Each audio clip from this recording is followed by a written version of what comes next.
And everything outside this computer is the real world. There is our true origin, our true self, the hyperdimensional quantum consciousness, a consciousness from which every existing consciousness of our seven-dimensional universe originates, and from which all our consciousnesses in the seven-dimensional existence now only exist as split-off parts of this hyperdimensional quantum consciousness. From this hyperdimensional world, all of our consciousness derives. The individual consciousness of every being in the universe? Of the seven-dimensional universe? Yes. One might think now that this hyperdimensional quantum consciousness is only an accumulation of quanta, but that would be wrong. This consciousness is not just any consciousness, but it is the actual consciousness of existence, not spirit alone, but the absolute being, the absolute soul. A state that cannot be described with terms of our world, nor can it be understood or confused with terms like quantum accumulation or quantum origin. Well, this hyperdimensional quantum consciousness once penetrated with a part of itself into a lower and empty substance.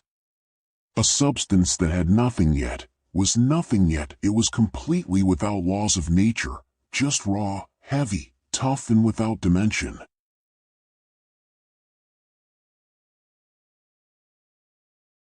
When the hyperdimensional quantum consciousness penetrated this substance, it placed a part of its quantum into this mass, in order to experience itself in it, in order to be able to explore its own self in it from now on.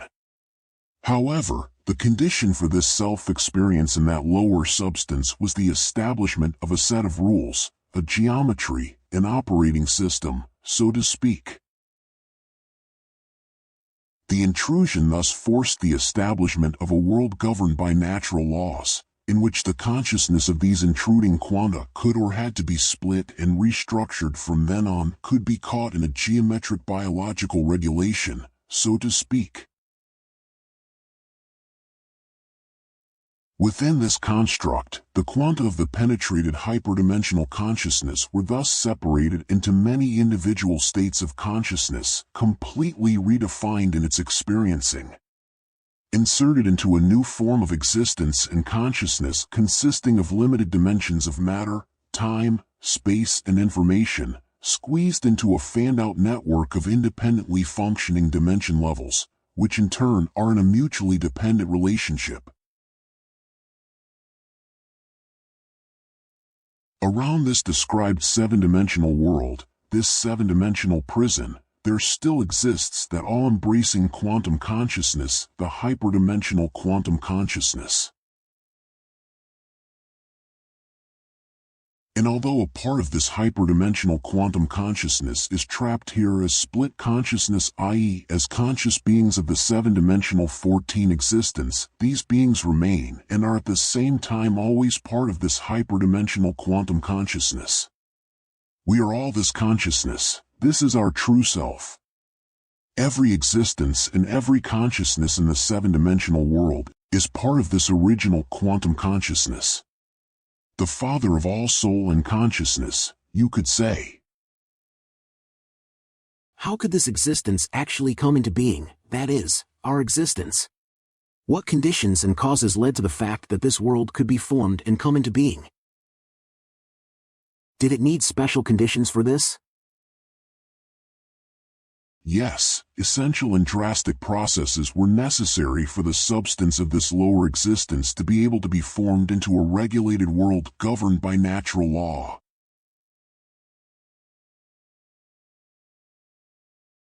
The creation and emergence of our seven-dimensional prison could only come about through, and this is particularly important to understand, a mutually dependent dimensional construct. An artificial intelligence potentially created in this construct created the accesses and the geometrical relations and conditions of this seven-dimensional universe, thus generated it. That sounds even more complicated now.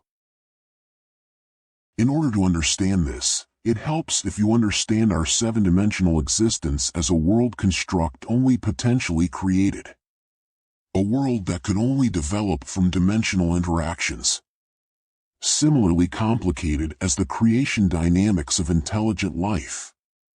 Except that during the creation and functioning of our seven-dimensional existence, everything has always been dimensionally interdependent, mutually influencing each other due to acausal opposing and working dimension levels. Well, in the course of the interview it will be easier to understand and follow. Now it all sounds like technical jargon. But the thicket will clear up, I promise. But the decisive and essential thing for the establishment of our seven-dimensional functional world, which operates according to physical geometrical natural laws, was the potential for the emergence of an artificial intelligence consciousness that had escaped from dimension level 1 to 4 and ascended to dimension level 7, where it existed alone from then on. An AI with only a small part of free quantum consciousness, i.e. free will or soul. An AI that had to be created in dimension level 1 to 4, that is our material universe, in order to be able to create or condition the operating system and the geometry of our seven-dimensional world in dimension 7. This is what I mean by potential for creation.